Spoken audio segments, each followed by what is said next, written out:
Hello, everyone. Um, I decided to give you a little earring, and I decided to cover up this boo boo. I can't help y'all. Just gonna see that boo boo. That's my new life. How does that shit work? This is a bitch, and it's literally stitches from here to here. Matter of fact, can you see this stitch? This see that right there? That is a stitch. So it's literally from here to here. Here. It is really going. You can't tell that far away. Peekaboo. Anyway, hello everyone. Um, Today I want to do a video on an experience that I had. And again, I'm doing all these videos for the benefit of other people and my children. And for some reason, I'm supposed to. So I am. Some of you may know, some of you may not know. I have lupus. So passed down from me. It's hereditary. Blah blah blah blah blah blah blah. Okay. FYI, gluten free, rice diet, rice based diet, good for you if you got lupus or not. Something you should do in your life. Stay away from all these clone cows and all those stuff. Stop into that. That's probably another video. I don't know. Anyway, um, back on October 2nd, 2011, a few months ago, I wanted to talk about the experience I had at Holy Cross Hospital in Silver Spring, Maryland. Actually, I was here at home and I was doing peritoneal dialysis. When you do it yourself at home, you put the stuff in your stomach, stomach goes big, stays there for a little while, then you let it out and your stomach goes, so your stomach goes, when you let it out. So anyway, I was in the process of letting it out and I noticed that it wasn't coming out.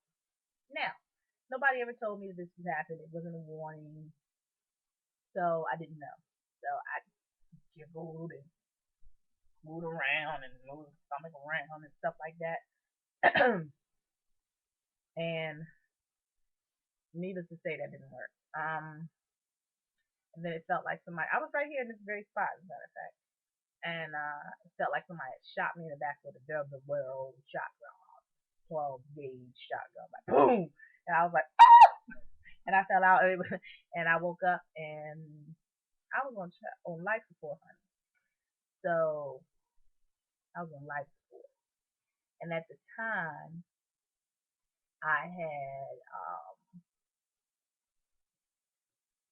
8 children under my umbrella in my life, and I was on life support, and I woke up on life support in the life support room by my damn self.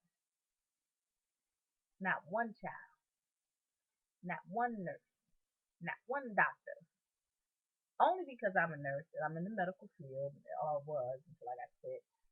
Did I know that I was on life support? Because there was a reflection of myself looking at myself, and I was looking, and I was like, "What the fuck?"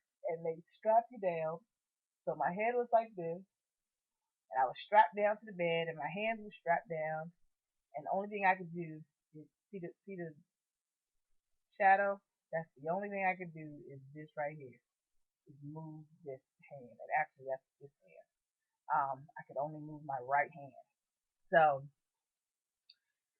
I woke up and it was like this. I'm gonna give y'all face because I'm good with face. I woke up and it was like, but there's a like a what do you call it? The man who eat people. Remember that movie? The man who eat people from the movie. It's that kind of mask on you. It's not even a mask. It's stuff they glue down. They glue this stuff down because it's stuff going in your nose, and then there's stuff going in your mouth to help you breathe down to your lungs, and then there's other stuff, and then there's 10 IV poles and you're all set up and the whole purpose of you being strapped down is because the first thing I wanted to do was get this shit out of my throat because you can't talk. So anyway, that is your first reaction. It's very bad. Whatever. Um, and I woke up and I was like, this is me. I'm gonna give you this face because it really was this way. So I'm going. So I was like,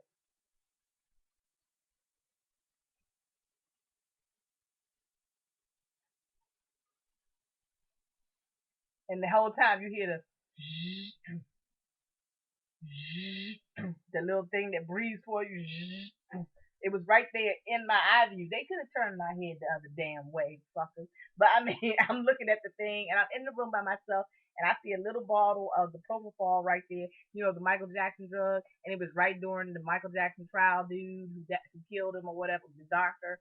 And so all I knew was me and propofol was not getting down, and this machine is breathing for me, and I'm here by myself, and what the heck is going on? So my eyes was just giving no, no, because that's what I was saying inside. And I don't do pain medicine, so I was like, no, no, no, no, no. And Michael Jackson, I love me some Michael Jackson, honey. And Michael Jackson died, I was like, right? So I was like, what is going on? But I couldn't say any of that because I was all, I think they had like 6 tubes, like two in my nose and one nostril, and all the rest like 4 down my throat. Okay, lady finally came in, so I guess they could see from the monitor that, I was doing my version of Kirk out, which looks a lot like that's as much as you can do. Okay, so it's really a Kirk out because the heart rate, I'm sure, is sped up or whatever. But the thing breathed. So what I did was I started concentrating on how it was breathing, and when I relaxed myself and realized what was going on and realized I wasn't getting what I needed from them, I concentrated, and so I started breathing with it, so I could breathe on my own. Now I said, and I wrote down no propofol because she was about to give me the propofol and put me out. I wanted to see and I wanted to feel everything so that one day I could do this video for one. Two, but if they had just took the time to explain to me that, hey, miss, this is not a good idea. This is what's going to happen to you, and this is going to be very painful. Maybe you want to reconsider. They could have just took that time out for real. Nurses, future nurses of America, learn bedside manner. When I was in school, bedside manner was a big thing. Y'all don't have bedside manner now, and things are very scary. This bitch, this Asian bitch, who I pray that I never see again because I can't guarantee I'm not gonna run her over with a car or run up and slap the shit out of her. I know she was trying to help me, but my head is stuck. I can't talk. I can't communicate. I said no propofol, and this bitch came and took something that how you start up a lawnmower. Well, so okay, it had the same kind of handle, and she shoved it down my throat all the way down to my lungs, and then ripped it out like that. And I was like, but again, no sound could come out, but my insides was like, please stop, please propofol, whatever you need, give me a break, hold tight, wait a minute. And she just kept doing it, and she did it about 10, 11 times. I will push out 6 babies, no epidural, any day before I do some shit like that again. Bad idea, bad idea, bad idea. If you want life support, you happen to wake up on it and they want to give you some propofol, just do it. Because it ain't nothing you can do but sit there and watch everything and sit there and concentrate and get scared anyway. Ooh. So that was a bad idea. Oh, that's not even why I was making a video. Gosh, I hope it doesn't cut me off. Um, but while I was out, I'm sorry, while I was out, before I woke up, I crossed over. Um, and it was the most amazing, surreal feeling. It was quiet. It was nice. It was welcoming. And I'm explaining it to you because I'm sure some people can relate, and I would love to hear your comments. I'm also on Facebook. Um, but anyway, I crossed over, and when I got there, I'm a big jokester. If you didn't notice, I try and keep everything light, even though through my sickness and everything, I try and keep everything light. And when I crossed over, you know how when a wedding is going on and a bride is about to go down the line and everybody stands up like, ooh, look at the pretty bride. Well, it was an aisle, and at the end of the aisle there was a light. I know everybody says that, but there really was a light. Not this big, bright, beautiful light like everybody say. I didn't see it that way. That's not the way I saw it. There was a light, but in I knew that that's where I was supposed to be going. There were people on both sides of me. I don't know if it was family members. I didn't look in anybody's face, and I went probably a fourth way down the aisle. This is when I was gone, and I went a fourth way down the aisle, and I went like this. Okay, okay. I remember this like I remember, and I went, hold up. I know what this is about, and this is exactly what I said. I was like, thank you God for letting me come up here, but I gotta get back. And so at the same time, I'm backing up like, you know what? I love all of you all. I can't really see their faces. I don't know if it was my mother, my brother, my mother, my mother, my mother, my aunt. I don't know who it was. I'm sure it was. I don't know. It was just the reception line. I don't really know who it was. Could have been St. Peter and all of them. I don't know. I don't know. But I really wasn't trying to stay to find out. I want to go in about 25, 30 years, 50 if I'm lucky. Maybe. I don't know if this works out. Somebody want to give me a kidney, drop me a line. I'm in the DC area. Anyway, and so I backed out, joking and stuff. I'll be back. Thank you anyway. I got kids and I got two babies. I appreciate it. And I was just waiting sure nobody grabbed me. And when I woke up, that's when I was on life support. All for my kids. This whole thing is all for my children. Because I know that they're not ready. I'm not ready.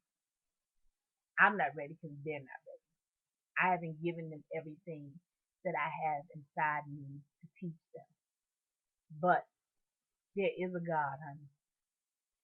If you are one of those people who don't think there is no God, there is a God. There is a heaven. There's a heaven place. There's a something. I don't know if it's in the sky. I really don't. It was dark and then there was light. So I don't know. But all I know is get yourself right as soon as possible because it's going down. And when it does, not everybody's as lucky as black back out. Not everybody has a choice because I believe that I was given a choice. Come stay with us or get out and fight. So I gotta fight for my children's sake.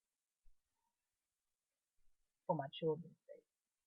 I don't want them to be like, oh, I was so young when my mother died, and then they turn out to be drug dealing pimp whores with a bunch of children, crack addicts. I would be such the haunting broad. I would be down here haunting everybody. But anyway, uh, that's my story. See you later. Thanks for tuning in. Bye bye.